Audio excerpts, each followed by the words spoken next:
შაურმა, თანაც ფრეში. აბა ვნახოთ.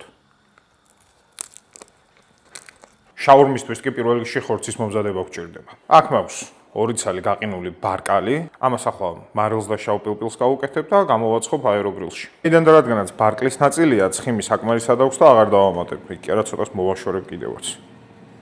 მარილი, შავ პილპილი და ძალიან ცოტა ლიმნის წვენი. კარგად ამოურიოთ და ჩაუშვოთ აეროგრილში 180 გრადუსზე 18 წუთით. სანამ ხორცი მზადდება, რას ვაკეთებთ? კი არა და ძაძიკი გავაკეთოთ, სანამ ხორცი გამოცხება. დავხეხოთ ერთი მოზრდილი კიტრი, თუ ბევრი გინდათ, უფრო მეტი.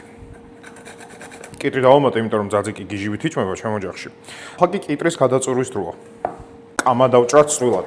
კამის გარეშე ბერძნული იოგურტი უბრალოდ არ არსებობს. ჩვენი გადაწურული კიტრი, ახლა მას დავამატოთ კამა, ნიორი. ამის გარეშე ძაძიკი უბრალოდ არ გამოვა. ნიორს რაც უფრო მეც გავუკეთებთ და მეც გარისკავთ, მით უკეთეს შედეგს მიიღებთ. ბერძნული იოგურტი, ბლომად ბერძნული იოგურტი, არ დაგენანოთ. ლიმნის წვენი, შავი პილპილი და მარილი, რა თქმა უნდა. ახლა ეს ყველაფერი კარგად ამოურიოთ. მოკლედ ძაძიკი მზად არის, ბოლოს შტეხი კი, რა თქმა უნდა, ცივი დაწურვის ზეითუნის სეთია. რომელიც უხვად უნდა მოაპყროთ. ამასობაში შაურმის ბოსტნეული დავჭრათ. პირველ რიგში დავიწყოთ ხახვით. პომიდორია, პომიდორის გული არ გვჭირდება. რადგან ზედმეტად წყლიანს გახდის ჩვენს შაურმას. კოვზი და ვიღებთ გულს. გულის ამოღების შემდგომ უბრალოდ წვრილად დავჭრათ. ეგ არის. და ბოლოს წითელი კომპოსტო, რომელიც ძალიან წვრილად უნდა დავჭრათ. ამასობაში ბოსტნეული დაჭრილია, მაგრამ ქათამიც მზად არის. დროა ხორცი დავამუშავოთ. ეხლა უბრალოდ ხორცი გავაცალოთ ცვლისგან.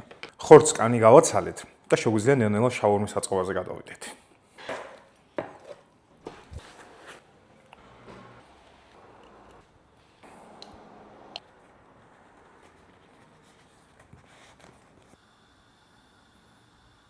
აბა ვნახოთ.